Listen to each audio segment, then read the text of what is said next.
gran relevancia en este proceso electoral local 2020-2021, específicamente en el estado de Chihuahua. Para hablar sobre este y en general sobre el tema de la participación política de las comunidades indígenas, nos da mucho gusto recibir en este estudio virtual a Víctor Martínez Juárez.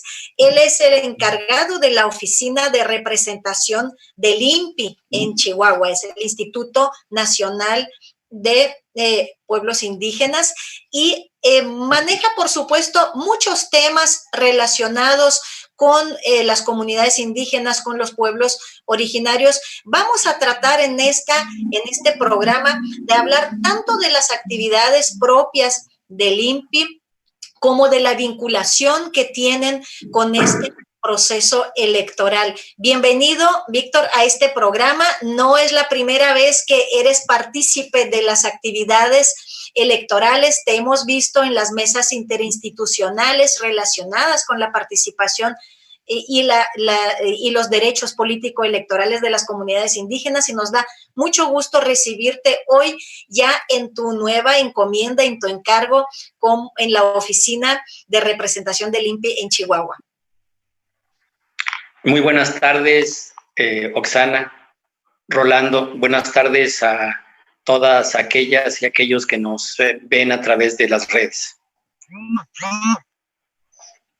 Pues muchas gracias, Víctor, por estar aquí con nosotros, y pues bueno, empezamos con esta charla donde trataremos este tema que ya nos comentó Oxana, que es la inclusión de pueblos originarios en la política. Y pues bueno, recientemente asumiste la titularidad de la representación del Instituto Nacional de los Pueblos Indígenas, y sabemos que es el resultado de un trabajo que has realizado por muchos años, ¿no? Pero, ¿qué significa este cargo para ti en lo profesional y en lo personal también? ¿Y qué retos implica? Bien, sí, nuevamente muy buenas tardes, Rolando, Oxana. Sí, bueno, hace 2 meses que asumí el encargo de esta oficina de representación aquí en Chihuahua del Instituto Nacional de los Pueblos Indígenas. Y bueno, en lo profesional, dentro de las certezas de mi trabajo con los pueblos y comunidades indígenas, una de ellas es la necesidad de ampliar los espacios de diálogo con las comunidades indígenas por parte de la institución. Ya se realizan varias actividades, pero todavía podemos hacer mucho más. Diálogo que lleve información a las comunidades sobre, de entrada, sobre los programas que tiene esta institución, diálogo para escuchar a las comunidades y ver en qué procesos podemos acompañarles en acciones encaminadas al bienestar de las comunidades, al vivir bien, como también se le conoce. Y por supuesto, un necesario diálogo con las comunidades para seguir abonándole al fortalecimiento de los sistemas normativos, la forma como las comunidades se organizan, toman acuerdos, nombran a sus representaciones. Entonces, eso es de manera muy general una de las visiones que tengo en cuanto al trabajo profesional dentro de esta institución. Y personal, pues bueno, continuar aprendiendo de las comunidades. Las comunidades en los espacios de diálogo, en la convivencia, nos enseñan mucho. Solo hay que estar atentas y atentos a escucharles. Entonces, en lo personal, pues por supuesto va a ser otro espacio tanto para compartir parte de mi experiencia, dialogar y por supuesto aprender.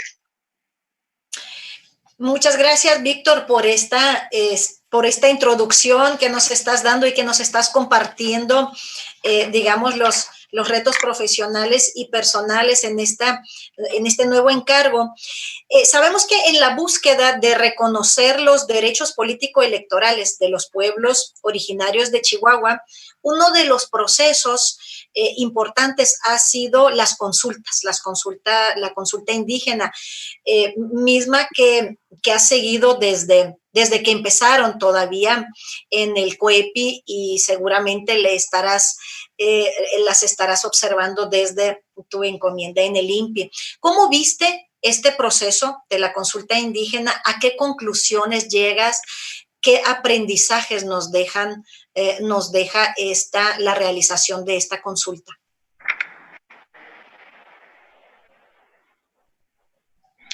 Bueno, en términos generales, la experiencia que tuve al participar de los procesos de diseño y de realización de consultas, es importante diferenciar una consulta general que pueda ser con temas de interés para todos los pueblos y comunidades indígenas en el Estado, como de las consultas específicas, consultas para temas que atienden a comunidades en específico. Y bueno, en la encomienda que tuve anteriormente en el gobierno del Estado, tuvimos la oportunidad de trabajar ambos aspectos de la consulta indígena. La consulta, yo considero que es necesaria que la veamos como una forma específica de participación ciudadana por un lado, pero también de participación comunitaria. Recordemos que la consulta es un derecho colectivo, es el derecho que tienen los pueblos y comunidades de ser informados sobre acciones que vayan a realizar instituciones tanto del Poder Ejecutivo como del Poder Legislativo. Por eso se habla de acciones administrativas o de acciones legislativas. Entonces, es importante que estas acciones que pudieran tener algún efecto hacia las comunidades deban ser informadas a estas y, por supuesto, consultadas. No es lo mismo solo informar que consultar. Informar es una etapa, es la primera. Yo informo sobre la propuesta, la dialogamos y damos tiempo a que las comunidades la platiquen, la reflexionen, para después recibir su opinión, que seguramente esta opinión tendrá como finalidad modificar la propuesta original y que responda más a los intereses de las comunidades indígenas. Entonces, en ese sentido, la consulta, como ya decía, es una forma de participación que va más allá de la participación individual, es la participación de la colectividad. Y por supuesto que esto va enmarcado dentro de los procesos de democracia. Uno de ellos es la participación. Yo me informo y a partir de la información que yo tengo, participo, como lo es ahora el proceso electoral que ya inició, donde yo como ciudadano tendré que informarme de las propuestas que presentan las diferentes candidaturas para yo tomar una decisión y ejercer mi derecho a participar, a opinar. Pues bueno, la consulta a pueblos indígenas en términos más generales, pero también específicos, más generales porque es la forma como participamos en colectividad y en específico por temas que tienen que ver con nuestras comunidades o con nuestras personas. En ese sentido, es importante el señalar, como más adelante lo platicaremos, la forma como las comunidades pueden participar, las personas indígenas por un lado en lo individual y las colectividades en procesos de elección de representaciones. Muy bien. Pues bien, como ya lo dices, la consulta es un buen inicio para provocar la participación. Ahora bien, las acciones afirmativas aprobadas en el estado de Chihuahua en materia de participación indígena permitirá que en el actual proceso electoral puedan participar personas pertenecientes a los pueblos originarios. ¿Tú cómo ves estas acciones desde el lugar en el que ahora te encuentras? Bueno, mire, me parece importante hacer una referencia a qué responden estas acciones afirmativas. Y efectivamente, estas responden a una deuda que ya se tiene para con los pueblos y las comunidades. Y una de ellas, y que se origina el año pasado por una demanda de una persona perteneciente a un pueblo indígena donde dice: no se me han garantizado mis derechos de participar en los procesos electorales. Y la sentencia del tribunal, afortunadamente, va más allá en la lectura que yo puedo darle. La sentencia no solo pretende garantizar el derecho que las personas tienen, las personas pertenecientes a pueblos indígenas, a comunidades indígenas, a participar, a votar y a ser votadas dentro de los procesos electorales, sino que también habla de el poder contemplar dentro de los derechos colectivos las formas dentro de los sistemas internos, los sistemas normativos internos, las formas propias también de elección. Ese todavía queda como un pendiente, el de garantizar la participación y representación política de las comunidades, partiendo desde el sujeto colectivo, ¿no?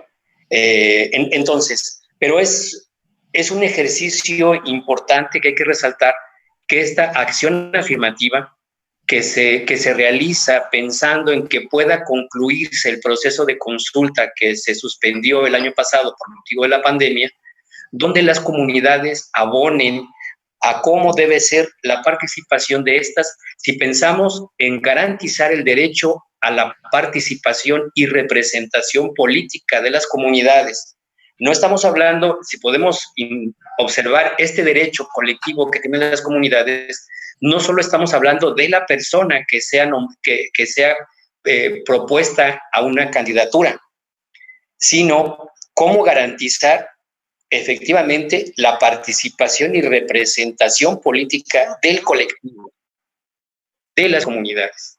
Esa es una parte que a mi ver, este ejercicio que se va a realizar próximamente y que ya se está llevando a cabo a través de los registros de candidaturas por los diferentes partidos, nos va a traer una enseñanza para poder ver cómo tendría que adaptarse a esta nueva realidad la legislación en la materia. Entonces, en ese sentido, como ya mencionaba, la acción afirmativa es un paso importante, porque este paso permite, a través de las cuotas que se les imponen a los partidos políticos, de voltear a ver a las personas, a hombres y mujeres de las comunidades indígenas.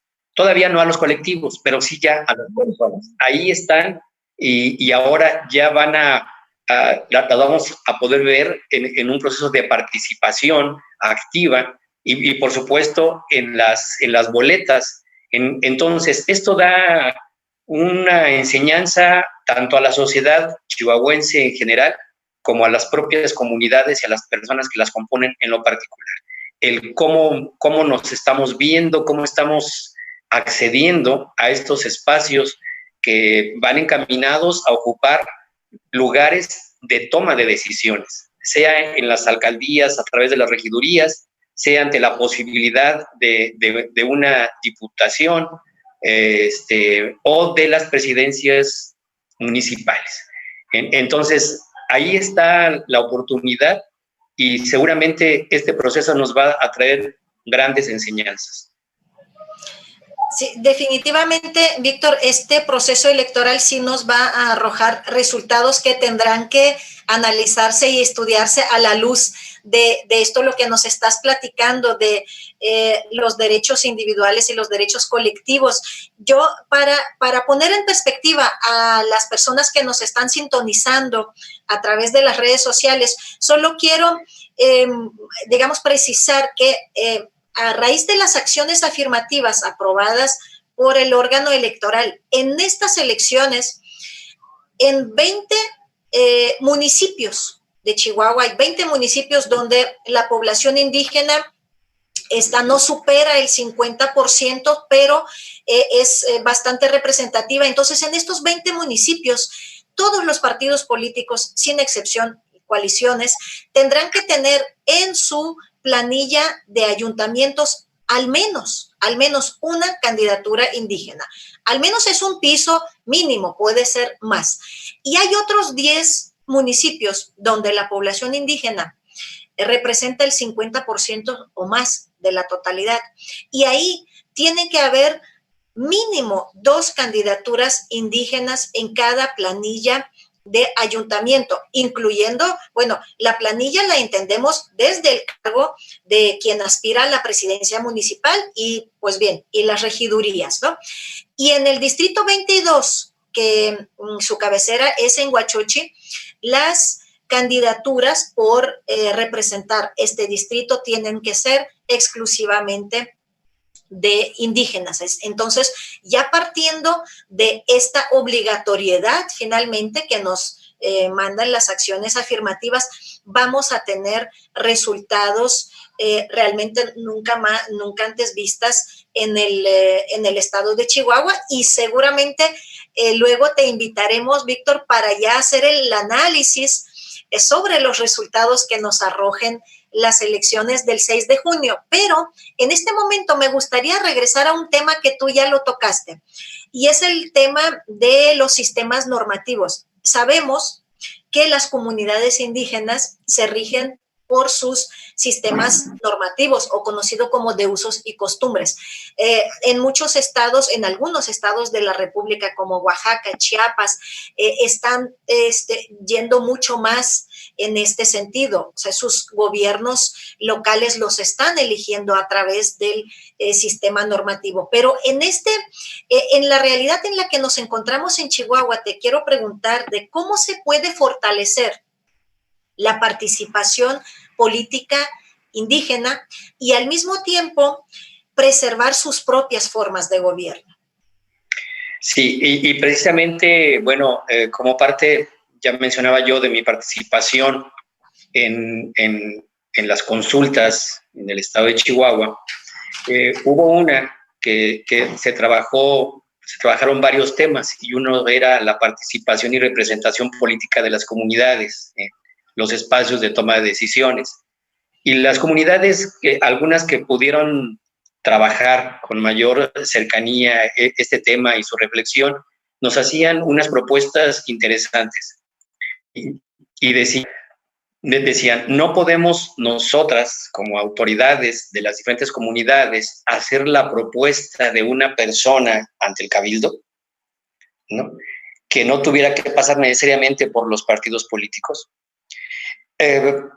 Hay que revisar las leyes, pero hasta donde yo puedo entender, la Constitución, el artículo 2, sí lo permite, ¿no? Hay que modificar otras leyes, por supuesto, por supuesto. Ahora, ¿esto cómo pudiera fortalecer a los sistemas normativos?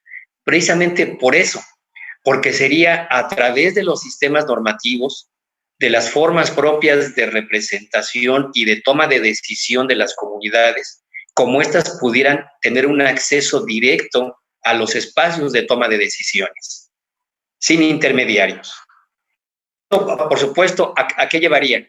A que las reuniones, seguramente dentro de las comunidades, para hacer propuestas, fortalecerían los mismos mecanismos internos, que llevarían, como nos lo proponían en dos de los municipios, que llevarían a que estas autoridades de las comunidades llevarían sus propuestas a una reunión de representantes comunitarios de las comunidades que constituyen el municipio, y de ahí hacer una propuesta única.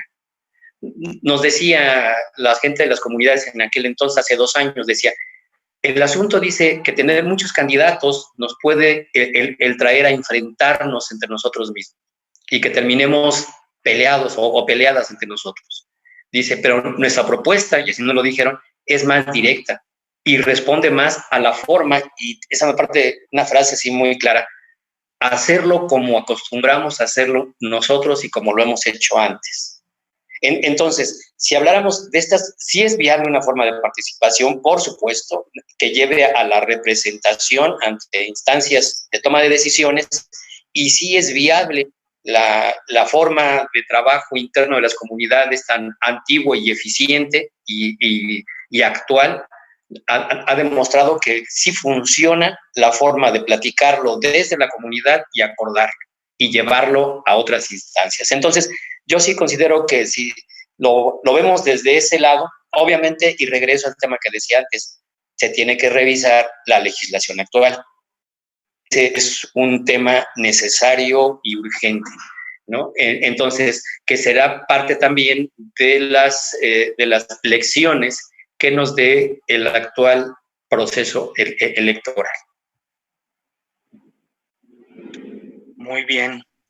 Y bueno, sabemos que has trabajado con el Instituto Estatal Electoral en otros encargos que has tenido, ¿verdad? Pero actualmente, ¿cómo se vincula el trabajo del INPI con las actividades del Instituto Estatal Electoral de Chihuahua? ¿Hay proyectos en conjuntos en este momento? Bueno, hay uno que empezamos a platicar hace unos días que tuve la visita de la consejera presidenta y de algunos de las y los consejeros aquí en la oficina, por supuesto, para saludarme en mi nueva encomienda, pero también para ver qué podíamos ir haciendo conjuntamente, y ya platicábamos de algunos temas, y uno de ellos es que pudiéramos establecer, después del proceso en el que sé perfectamente que el IE tiene toda la atención y le demanda 100% del tiempo, que es el actual proceso electoral, pero que después, además de participar en un análisis del proceso electoral que estamos viviendo, poder hacer acciones conjuntas de información para participar en lo que pudiéramos entender como la educación cívica, ciudadana de las comunidades indígenas, que podamos saber, o que las comunidades pueden saber la importancia, por ejemplo, de la credencial de elector, de contar con ella, de emitir el voto y demás. Esto, por supuesto, es parte de un proceso de formación como nos toca a todas y todos los ciudadanos. Entonces, que pudiéramos hacer acciones, ahí está la estación de radio de la institución, que tiene las puertas abiertas, y ya diseñaremos espacios específicos de información elaborados en coordinación con el IE para brindar esta información. La otra es que en lo inmediato tenemos a disponibilidad las casas de la niñez, que son los espacios que tenemos distribuidos en la sierra.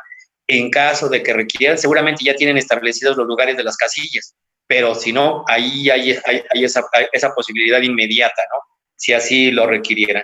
Entonces, esas serían de entrada acciones específicas que estamos viendo que podemos hacer, y que seguramente en la convivencia, en el trabajo conjunto, surgirán otras más que, por supuesto, a nosotros nos gustaría apoyar como institución al trabajo que realizan ustedes para con la ciudadanía, específicamente para pueblos y comunidades indígenas.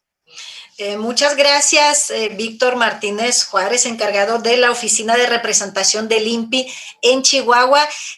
A través tuyo también me gustaría agradecer y enviarle un cálido saludo a las compañeras y compañeros de la XETAR, La Voz de la Sierra Tarahumara, esta radiodifusora que siempre ha estado muy atenta a la difusión de los derechos político-electorales de las comunidades indígenas en pro de garantizar y de promover su mayor participación en los distintos procesos democráticos. Y sí me gustaría también preguntarte, Víctor, ¿qué actividades tienes programadas ya propiamente en la representación del Instituto Nacional de los Pueblos Indígenas en esta nueva etapa desde el momento que asumes el cargo y digamos a un futuro próximo? Sí, bueno, lo inmediato, solo estamos esperando que el semáforo es cambiante. Estábamos en amarillo, regresamos a naranja, habría que ver ahora cómo se comporta después de Semana Santa, pero una de las primeras acciones que tengo en vista es el presentarme ante las comunidades y a partir de ahí fortalecer, retomar de nuevo el diálogo con las autoridades indígenas en los diferentes municipios. No porque se hayan dejado de hacer acciones el año pasado, solo que se redujeron al mínimo. Y al mínimo hablo de mantener, entre otras acciones, las casas de la niñez preparadas. Se cuenta con el personal que no se movió, o sea, se continúa haciendo actividades de limpieza, de mantenimiento, esperando el momento en que las condiciones lo permitan, las instancias de educación así lo decidan y comenzar las clases.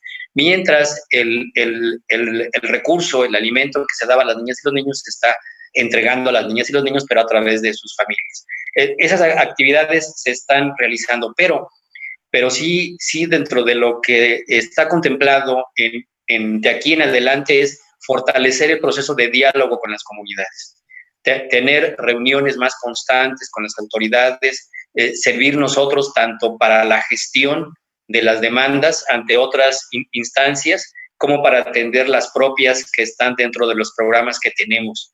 El programa de apoyo a la educación indígena a través de las casas de la niñez, los programas de apoyo a proyectos productivos, de apoyo también a acciones que vayan encaminadas a mitigar el cambio climático, los apoyos a las mujeres en términos de apoyar procesos que atiendan situaciones de derechos de pueblos indígenas y situaciones también de violencia hacia mujeres. Los procesos también dentro de este diálogo con las comunidades, ¿qué parte consideran de su legado cultural, de eso que se conoce como patrimonio, del legado, de la herencia cultural, requiere un apoyo o un acompañamiento por parte de la institución? Y por supuesto, también estamos contemplando el ir trabajando talleres de información sobre derechos de los pueblos indígenas, entre los temas, entre otros, que nos pudieran demandar las comunidades. Entonces, es ir apoyando, por un lado, al gobierno federal y estatal que nos lo solicite, pues, por supuesto, somos una instancia del gobierno federal, acompañar a las secretarías en el trabajo con las comunidades de los pueblos indígenas. Tenemos contemplado elaborar un equipo de información para platicar en las instituciones de gobierno federal que trabajan en la región sobre pueblos indígenas y dar algunas asesorías sobre pertinencia cultural. Por supuesto, también tenemos contemplado el acompañamiento de procesos de las comunidades. Hay procesos encaminados a la defensa de su territorio, defensa de sus derechos. Actualmente se está acompañando con recursos a aquellas comunidades que nos han solicitado acompañar procesos legales que luego son largos, podríamos decir, y que requieren de apoyos para moverse a las audiencias, a las diligencias, en fin. Y por supuesto también contemplamos un acercamiento a la sociedad civil que trabaja desde diferentes ámbitos y temas para con las comunidades. Algunas que atienden educación, algunas que atienden salud, otras que atienden derechos. Entonces, vemos en la medida de potenciar los procesos de las comunidades, eso también a veces implica el apoyar a organizaciones de la sociedad civil que llevan ya procesos muy importantes y avanzados en las comunidades. No somos competencia, somos más bien compañía. Y de esa manera así nos vemos, por supuesto, con los municipios, acompañarles en la gestión. Precisamente hace poco ya pudimos vislumbrar una fecha para tener una reunión entre CFE, un municipio y una comunidad para ver la posibilidad de, por los costos que les está llevando a la comunidad el consumo de energía eléctrica, para bombear el agua para su comunidad. Entonces, ya tenemos, ahí nosotros somos gestores, entonces vamos a acompañarles a esta reunión con Comisión Federal. Seguramente habrá una respuesta favorable en beneficio de esa comunidad. Entonces, nos vemos como acompañantes, gestores en algún momento, informadores, facilitadores de procesos de instituciones hacia comunidades y de comunidades en su gestión hacia las instituciones. Por supuesto que tenemos acciones específicas, como ya las mencioné, que seguiremos atendiendo en este diálogo con las comunidades, en reuniones más o menos frecuentes en los municipios, con las autoridades indígenas y en su momento con las autoridades municipales. Muchas gracias por compartirnos estas actividades que realizan en el INPI. Y pues bueno, esta charla pues está por terminarse. ¿Algún mensaje que quieras agregar sobre este tema? Sí, a la sociedad en general, que volteemos a ver a las comunidades indígenas, que veamos la riqueza que nos comparten en lo colorido, en los colores, en la ropa, en los sabores, ¿no? Del alimento, en los idiomas. En Chihuahua se hablan más de 20 idiomas. Por supuesto, el castellano, el menonita, y de los pueblos que aquí habitan, no solo los 4 pueblos originarios, el Rarámuri, el Ódami, el Guarijoy, el Ogoba, sino también están comunidades Mazahua, Otomí, Purépe, Chachol, en fin. Entonces, este estado es un mosaico cultural, que voltemos, que nos acerquemos, que dialoguemos y que por supuesto contribuyamos a tener una sociedad incluyente. Ese sería como el mensaje. Tenemos mucho que aprender de los pueblos, y nos están enseñando mucho. Un ejemplo, ya hace unos años que en Chihuahua se habla de los juicios orales. Los juicios orales son antiguos y las comunidades los han realizado durante generaciones, ¿no? Entonces, hay mucho que aprender de las comunidades, y que por supuesto está la invitación a que cualquier duda o cualquier interés sobre pueblos indígenas se acerquen aquí a las oficinas del Instituto Nacional de los Pueblos Indígenas aquí en Chihuahua, o en sus sedes, en Huachochi, en el centro coordinador de Huachochi, la radio que también está ahí en Huachochi, ahí en el mismo predio del centro coordinador. En Carichí tenemos otra unidad operativa, en San Rafael y en Turuachi, en el municipio de Guadalupe y Caro. Entonces, que cualquier duda o requerimiento de las redes sociales, donde hay una buena cantidad de información que pueden llegar a bajar sobre los pueblos indígenas y sobre diferentes temas, y que por supuesto pues las puertas de la oficina están aquí abiertas. Muchas gracias por compartir con nosotros estas enseñanzas y esta riqueza la que existe en el estado de Chihuahua, en su población tan diversa. Y por supuesto, Víctor, dejamos abierta la invitación para ti a este programa Espacio Electoral, para que conforme avancen las actividades y estos programas que nos compartiste, y sobre todo el proceso electoral y luego los resultados, sigamos compartiendo y analizando estos temas, y sobre todo difundiéndolos a toda la ciudadanía. Muchas gracias a las personas que nos están sintonizando a través de las redes sociales en este espacio electoral.